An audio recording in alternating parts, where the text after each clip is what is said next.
Welcome back. Oh my goodness. If it isn't little old me. Who, me? Okay. Welcome everyone back to the heavily awaited, heavily anticipated comeback episode for the Sound for Your Ears podcast. I am your host, per usual, as always, as you expect, as you want, as you love, Phil Bevers. And I've got a little gift for y'all today. What is my gift, you say? You ask with bated breath, with sweating anticipatory convulsions. We have video. Oh my goodness. And for those who are still only listening, you got nothing different. Except for a new episode. So why don't you chill out on complaining there for a little bit? Okay? Why don't you chill out? I can already feel it. I can feel the energy you're giving me, and I'm not with it. Okay? But welcome. We're back. We've got a background. Look at this fucking green curtain. When was the last time you had a green velvet curtain? Probably never. I'm not saying I'm better than you, but I'm saying what I have is what you don't. You see what I'm getting at here? It's fine. But we've got a camera. We've got a wireless microphone. You're not going to see that on a lot of fucking podcasts, okay? You're not going to see a regular microphone that's wireless. You're just not going to see it. Don't expect to see it. And if you do see it, no, you didn't. Except for here. If you're talking about here, yes, you did. If you're talking about someone else, no, you didn't. Right? I'm happy to be back, man. I missed it. It's been almost exactly a year, and I will put this at March 27th, 2023 was the last time I uploaded. This will be out before then. That's a guarantee, right? And if I don't put it out before then, you have all of the rights reserved to send me hateful DMs and hateful emails. And if you do want to email me, Phil, Phil, at bayoneeentertainment.com. BAYONE entertainment.com. You can also submit some shit on our website, BAYONE entertainment.com. Plug. And let me tell you what, shameless. You know why? My business, my rules, right? But it's good to be back. It's nice to have this medium again.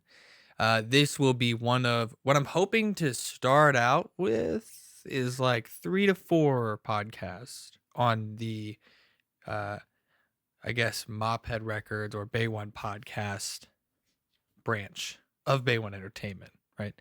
We've been putting out starting to put out a lot of social media content. If you've been following us, if you're not, we're Bay One Entertainment on Instagram. I almost said IG. I tried to say Instagram. We're also Bay One Entertainment on TikTok as well, even though we have not posted yet as of recording this, but I'm hoping that will change soon. Okay.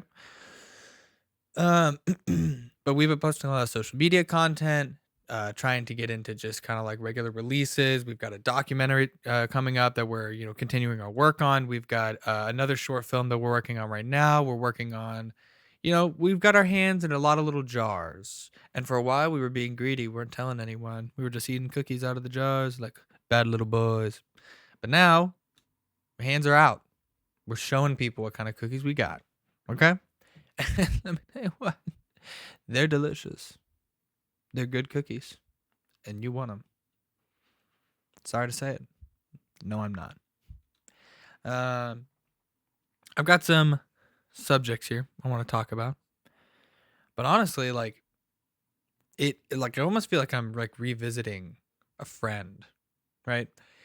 In the sense where it's like I had things I was gonna say, and I had this idea of how this was gonna go, but then once you get there, it's like I'm still gonna say the things that I want to say, and I want to catch up, but like I gotta get back into this vibe a little bit because it was relatively consistent when I was uploading. Like 11 episodes that came before this that were actually going out. But we're gonna have this one, Sound for Your Ears. We're gonna start. I used to have a podcast with my business partner and best friend Nick Bradshaw. We used to have a podcast called the Chase is Dead podcast, where we would review music. And we're gonna bring that back because that was a super fun podcast to have. And the man Chase, who the show's name is based off of, has actually moved back to the city. So we will technically Chase is not dead. Chase is back, which maybe we changed the name of the podcast because we're reviving it from, I don't know, 2022, I think was the last time we uploaded, maybe 2021. There's that. Those will be two. The third one is going to be the Bay One podcast, the Bay One Entertainment podcast, or the Bowcast, as I want to call it. That's going to be me, Nick, and our compadre, Kevin, who is our third in the business. And we are Amigos 3.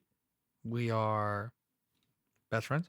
We are shining stars. We are who we are. Right. But that'll be just us talking about production, bringing on people who we've worked on for different projects, stuff like that. Whereas this is conversational and Sidcast is going to be more about music. And then another podcast is going to be potentially a reality show based podcast, like reacting to and watching live, or at least like recaps that come out the day of, right? The day of those episodes coming out. So you can watch the episode, and then as soon as the episode's over, basically you can, within an hour, watch the reaction. That'll be on shows like probably like Love is Blind, for Real Housewives, for Love Island, stuff like that. Whatever these hosts who are mystery hosts are going to be and whatever they want to do. But yeah, have something that's a little bit more consistent to other things going on parallel, and also where it's people who are those three people that I just said previous, who are all executives of Bay One Entertainment. So start having some other people, some fresh faces on the podcast, on the channel, just to kind of see what's going on. So let's get right down into it. Hold on. Stop. I have a few subjects that I want to bring up. And you know what I was realizing the other day about these subjects is that they're practically just open mic topics, right? And y'all are my open mic audience. Sometimes with jokes, sometimes with emotions, sometimes with motivation, but always with truth and understanding. I don't know. I've been watching a lot of like court cam footage and like trial footage from different appellate courts, from different, just like, like hearing arraignments and like basic, like almost like beginning hearings and stuff of people like being told what their charges are. A lot of like kind of like podunk towns out in the middle of nowhere, or sometimes Dade County in Florida. But what I've been seeing a lot of, and what I have a lot of joy in watching the downfall of, is sovereign citizens. What the fuck is that stuff, man? Who is passing out these pamphlets to poor people and to people who somehow have escaped not being called out for being dumber than most high schoolers? I don't get it. Like, it's constantly in these nowhere towns where people are like, actually, the court needs to provide its, like, what is it? Like, evidence of its jurisdiction, which is like, being a court is the jurisdiction because you pay taxes to the government who decided that this is within jurisdiction and decided where the lines of jurisdiction are. Like, if you look into like the basics of municipal government and the basics of municipal law, that's like the first thing, is that like, hey, these all work and these places are important because we've deemed them important. It's the same way that like being off of a standard other than the dollar standard, right, as our current currency is, not on a gold standard. We're not on a silver standard anymore. We're on the dollar standard. So it's basically worth whatever we say it's worth, or whatever the Fed tells us that it's worth. Right? Government. Laws. Right? Now, do we have people to enforce those laws? Yes. But there are laws that people who get voted into power, like, it's like, if you learn the signal flow of the very, just even on a communal level of like laws and government, that's like the first thing there. Like, that's like the first thing right there. And yet these people come in and they just have the craziest possible like reactions and actions and behaviors and statements. And it's like, but the wording is the same every time. That's why I'm curious as to who is passing out these pamphlets to these people that's going around being like, actually, you can get out of this ticket. Actually, you can get out of not showing up for the court date for larceny that you had a few weeks ago. No, you can't. And like, especially like my sister, who has recently graduated, like within the last, like, I think she graduated 2 years ago, I believe, from law school. She, like, one of the first things she said, and she doesn't even practice criminal law, but like, it's the best, like, the, one of the big things that they emphasize is like, don't represent yourself.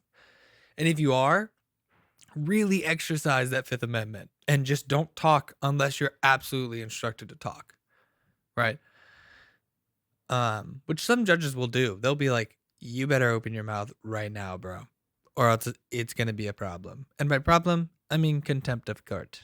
And by contempt of court, I mean jail time. So you're going to jail either way. You either speak and you go to jail, or you don't speak and you go to jail.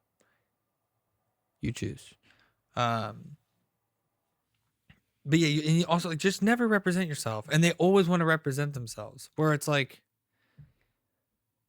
I feel like a lot of the time, and obviously I haven't worked there before, but from what I've seen, from what I've heard, and like my own experience being in court and having to use a public defender to represent myself, I have noticed that the judges and these public defenders have relatively good relationships, or at least the prosecutors and the defenders do, right?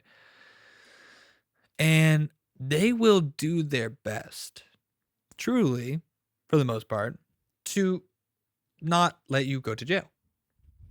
If you just shut up, provide them with all of the evidence and the actual truth of what's going on and the truth of your criminal history, they will do their best to try and get you just like probation or like community service, you know what I mean? Or maybe even time served, depending on how long you were held. But when you represent yourself, you're a moron, right? You're a full-blown moron. Moron. Your name is Moran now because you're a moron. But anyways, the sovereign citizen stuff is great. And it's always funny, but like, it's also a good test. I almost feel like they should direct certain people like that. Like if they're repeat offenders, you know that they're going to come in and do the same shit. Send them to new judges or older judges who have not been tested like that in a while. And I think it's a great way to measure the composure of someone who works as a judge and as prosecutors. The people who go through the everyday, like the state is doing like the district attorney basically, or like an assistant district attorney, someone who's there, always representing the state, always trying to deal with that kind of defense. And I think it's a great way, like I said, to test composure and to test like patience, because some of those judges will fly off the fucking handle and you're like, are you justified in doing that? Like in reacting and punishing like that? Maybe so. Are you justified in like yelling and screaming? No. Unless they've like insulted you personally. And even then, like your job is to be as unbiased and unemotional within your judgment as whenever you can, as much as possible. But it's also funny though, because some of them will be incredibly calm. like so calm, and they'll just be like, "Nope. All right, no, here's what's gonna happen, Mister Blah blah blah. I'm gonna hold you in contempt of court if you don't answer my question right now." And the guy's just like, "Well, you technically haven't answered my question." Just like, "I'm so serious, dude. I'm very serious. I'm gonna get the bailiff to walk over there and to take you to jail. Is that what you want to do?" And they're like, "Well, how can you take me to jail if like I'm only here as a beneficiary of the trust of a blah blah blah, whatever their name is." And it's like, well, that's not true, because when I called your name, which is blah blah blah, you came up here and you sat down, and now you're answering to that name technically. It's like, well, yes, but technically for a crime to have been committed, there needs to be a victim. Who's the victim? The state. The state is the victim. Well, then how can the state be a victim if it's not a person? How can anything who's not a person, because it was property damage, and that has to do with the state of blah blah blah. Well, okay, you know what? I'm holding you 30 days jail time for contempt of court. Like, it makes me laugh like almost every single time. Like, I find it to be so incredibly funny when they just look at them. They're like, you think I care? I don't care. And like the DA or the prosecutors will be just dead silent. And they're just like, I didn't have to do anything. And you know what's funny? There's one time I was watching one where the guy gets sent out. He sends him to contempt of court. And the guy like looks at the judge and he's just like, honestly, like I should say the guy, meaning like the state prosecutor, excuse me. I had hamburger mac and cheese right before this, so I'm a little burpy. Okay. Will baby, will burpy. Shall we? He just like, you can hear him turn to the judge and just be like the amount of patience you have is crazy, because like, everything was an argument. He wouldn't listen to you all. He's just like, yeah, I know. And the prosecutor goes, and honestly, if he had stayed quiet, he could have represented himself and won. Like, he could have gotten out of this pretty easily, because there are clerical mistakes here. And the judge is like, I know, but that's the thing. They can never be quiet. They have to speak over you, because to have that mindset is incredibly narcissistic, or just so based in ignorance and a refusal to try and remedy that ignorance. You know what I'm saying? Like, oh, it's so good. Stuff like that is so good. Stuff like that makes me want to go into law. Not so I can then go deal with those people, but just gives me an appreciation for like, the system is fucked up. Don't get me wrong. I fucking understand that it's not great, right? But the exploring the complexities and the ins and out of that system is an incredibly interesting thing, because it's quite complex what we've now come up with, even from 200 years ago, from like the American law system as we know it and stuff. It's incredibly like weird, and it constantly is changing. It's an ever moving like body of work, because they're always making new laws and they're always changing things and repealing things and updating and this and this and this. And then there's all the branches and sub branches, and within there's niche stuff, and then there's blanket legislation. It's so wild. It's like trying to like I feel like that's how like brain surgeons feel, right? But in this sense, like, the brain is nature made, whereas the law is man made. So we know that the law has flaws, as far as we know, right? The brain has mutations, which are not necessarily flaws, but they're changes that give an abnormal result or reaction, right? The brain studying itself is paradoxical in nature, whereas like people studying law is just studying past work of other humans. So there's like an end in sight. You know what I mean? I feel like that's the difference, and that's what makes law a little bit more interesting than the brain, because fuck that. Yeah. But sovereign citizen stuff, man, I would love to go and visit like a community of sovereign citizens.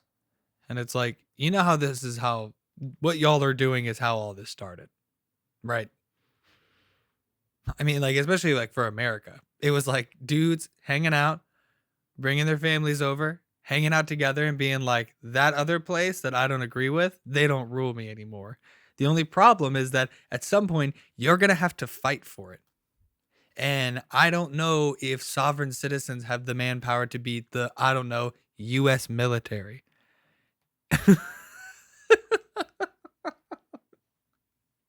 I don't know if they have necessarily the same caliber, if you get what I'm saying. Wink, wink, nudging, nudging. It's like when people talk about Texas seceding. Yeah, fucking right.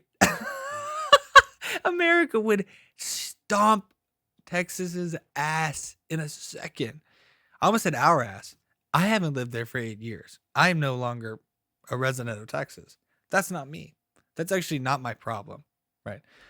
But people are always like, yeah, we could. And I think about it, outside of military action, if the Texas were to secede from America, it would cripple America. But that's beside what we're talking about. Um, yeah, I would just like that's what they're doing is exactly how independence from a country happens. But the problem is that this is not like justified when it comes from a sovereign citizen. It's never like a justified thing. And the other thing too is that a lot of like libertarian sovereign citizens, I feel, are often like pedophiles because it's like, well, I live outside of your rules. I live by nature's rules. And it's like, huh? You just want to have sex with minors and not have to get a driver's license to drive your, $850 Ford Ranger from 1998. That probably still runs great because you steal parts from the junkyard, right? But no, no, man. Because you know why? Because we all decided that that's not cool. And I would say 95% of the population, and I only give it 5%. I know it's a lot. I only give it 5% because some people have defended like idols and like celebrities and people when they're clear convicted pedophiles and they continue to. Some people are like weirdly cool with it depending on who you are. It's like one of those things of going like, oh, you like not cool with like pedophilia and stuff? And they're like, well, I mean, like depends. No, it doesn't. No, it doesn't actually. It doesn't depend at all. You know? Like, you know how weird that is that you would even say that? So, regardless, I move on. I digress or whatever it's called. I've been working retail. I think I was working retail still the last time I was on. Or last time I was posting, or maybe I had like just quit. Thing is though, like, there's always this thing in retail, and I know a lot of like other people have had to deal with this before. So I feel like this is something I'm like explaining why podcast topics would work. So weird. But like I've become friends with my manager, and I feel like that's a problem because like I want to be your friend, but title wise and labor wise, you are my enemy, right? So like I have to oppose you out of principle. But then we laugh and we have fun when you're not acting like an asshole. Right? You know what I mean? Like I wanna add you on social media, but if I post a picture of me out when I said that I was sick, you are not allowed to snitch on me to yourself, if that makes sense. You as an individual and you as my friend are not allowed to then like meta act and write me up. You're not allowed to do that if I'm to add you on social media as a friend, because you're not allowed to perceive me through social media as my manager. You're only allowed to perceive me as a friend, right? Because if I have coverage, shut up. What does it matter? You know? And also because then if you act like that with the knowledge, with using your friend knowledge in mind, with your manager mind, and you do something like that, you've now risked the friendship. And if I'm not friends with you, then you're actually going to get the quiet quitting bullshit or whatever. You know what I mean? I'm not doing more than what I've been contracted to do. If it does not say it in my contract, then you're going to have to go to HR with me and we can go legalese for legalese, one for one, fucking shot for shot, talking about what exactly constitutes doing more than what's physically written on the piece of paper. Like you're gonna have to argue for every other thing other than exactly what's on that piece of paper or digital copy. Technically, I think I did like an e-sign or some shit. But so it's an unfortunate situation to be in, I would say, to have to almost like decide on what you're gonna do there. You know, it's very, very unfortunate. In my job, I do have to deal with a lot of French people, just really like foreigners in general, who come in and are like, they come to America to buy a piece of equipment. There's only like 2 or 3 stores that have the things that most people for like commercial, consumer, kind of like prosumer level um, transactions are, and like equipment and stuff like that. Um, so when I deal with a lot of different people from a lot of different countries, and it's made me very aware of certain things. One of the things it's made me very aware of is that I no longer have patience for the French. You guys are the worst. You have the worst attitudes. You have the worst people skills and conversational skills. And I'm sure people are going to be like, well, they're probably just Parisian. Nope. Nope. Before you even go there, no, they're not. You know why? Because I asked them where they're from. So I can check how far away from Paris that is and how even more unjustified you are to act that way to me. Yeah. I'm looking up your fucking hometown when you leave. I'm so serious too. Like, for some reason, and like the accent is so. Ugh. Can you not help me? I can't help me. You're like, why are you working here? If you cannot help me, why are you working here? What the fuck? Who are you talking to? I'm on the job. I'll step outside with you right now, you snail bitch. Escar, go fuck yourself, dude. How about that? Eat my dick. Nah. Why don't you learn how to defend yourself in a world war, bitch? Stop having us help you. Oh, well, they had the best military and yeah, a long time ago. Yeah, back then. Not now. You're done. It's over. Yeah. I'm just like, I can't deal with them anymore.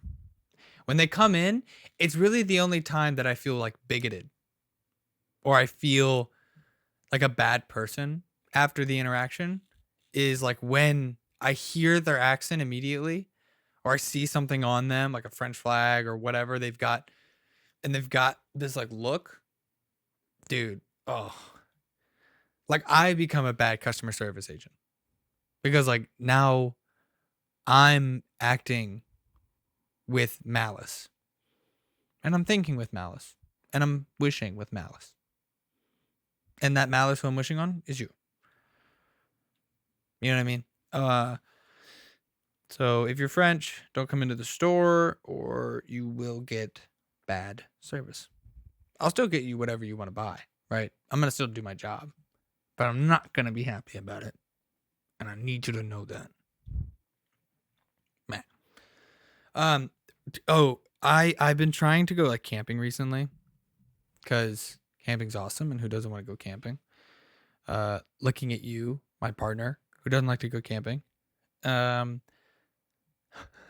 I'm gonna get in trouble now for saying that, but it was worth it. It was worth it to me, to be honest with you. But I've been watching a lot of stuff on bears recently. And I go back and forth because sometimes bears are cool, and sometimes bears are so terrifying that it literally gives me goosebumps. Isn't that crazy? I can see a video of an animal, a feral animal, doing something entirely meaningless or nonchalant, and I'm scared. What scared me one time is a picture of a hairless bear. Bro, hell no. That is some fucking Lovecraftian type of eldritch horror. Like it's awful. I hate it so much. Or seeing like what a fucking like polar bear looks like, right? you know, like in the wild when they're wet and they're like their hair is like matted down or whatever. Hell fucking no. That shit is so scary and I hate it so much.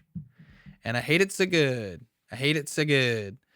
Um yeah, I don't know. It was but sometimes they're so cute.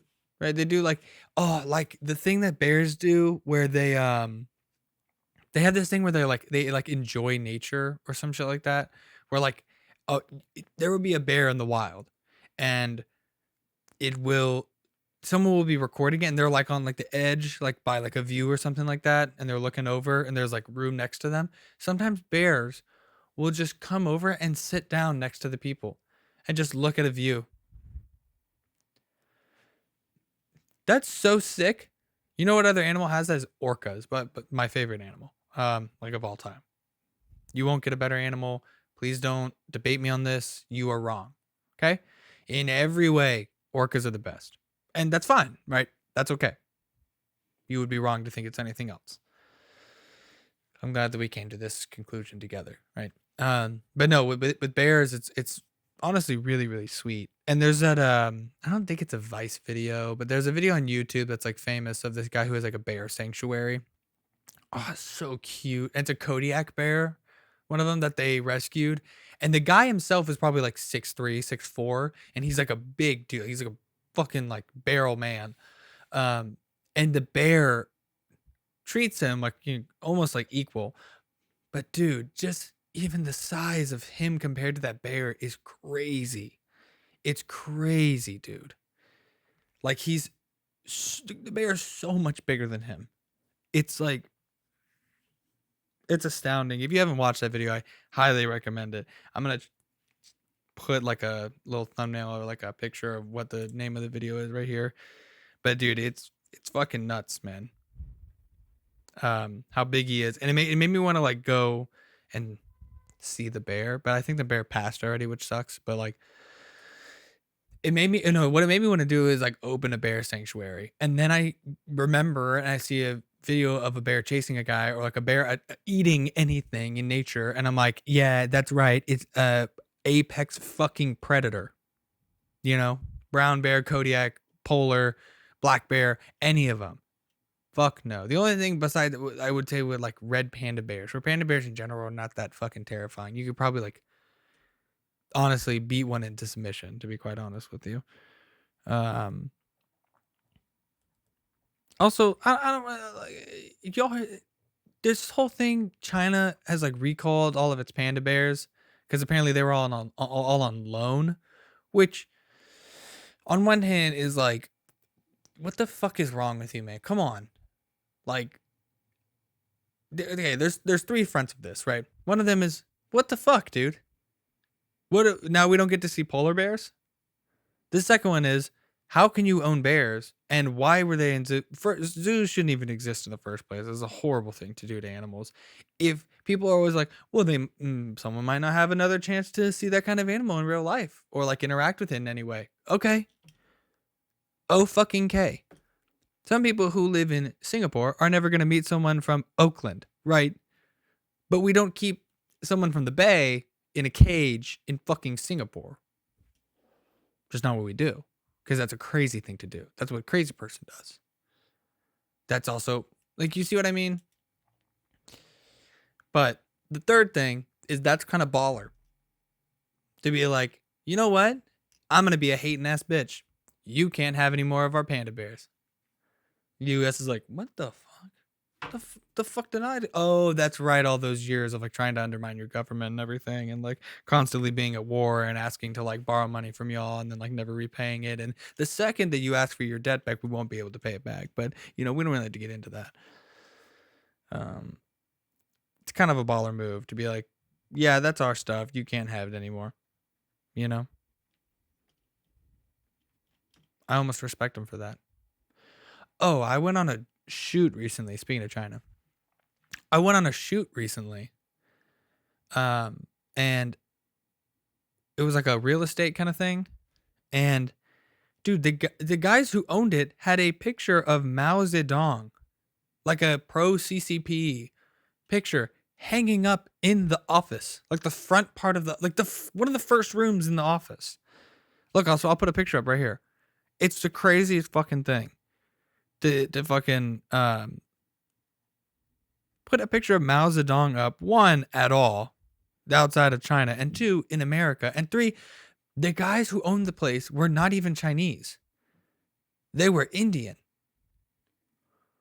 I always thought that like India and China had like a major feud. Although recently, I guess if you're looking at the BRICS stuff, I mean, that makes sense that they wouldn't be, considering they're making like a conglomerate that's like anti-West imperialism, anti-West global commerce supremacy. But regardless, like, it was crazy to see. And I just remember like walking in and like seeing all the women like, why are you, of all the people, okay, you know, there's some Italian people who keep pictures of Mussolini in their house because for some Italians, he was good, you know, ended up being really shitty to most of them, to most people, I would say. But I don't know. People have weird things about dictators. Some people stick onto it a little bit too much. It's like the same thing as when like the argument of like the South will rise again. Oh, the Confederacy, blah, blah, blah. They lost. Right?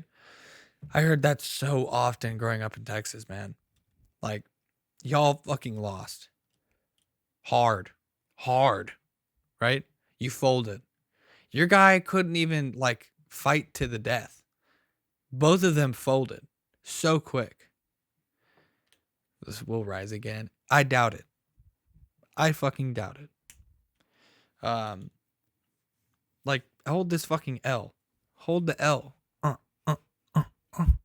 I'm Fortnite dancing on the Confederacy. That's what we do here, bro. Yeah. I think that's honestly, I think that might be it for the first one.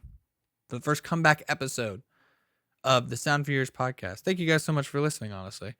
If you stuck to it and you came back after a long hiatus, or if you're new here, welcome. Thanks for coming in. You know, as we continue and as I continue to, you know, produce this podcast, it'll just get better and better. We may change cameras, we may change lights, we may change mics, you know, whatever. It's whatever keeps making the show better. I'm really happy to have video now. That's pretty cool. We're going to be, you know, I want to bring more people on, my friends outside of Bay One, outside of the industry. Just, you know, this is just sound for your ears, as the title. So he said the title of the show. My God. But yeah, it's just a conversation. It's just me hanging out with you.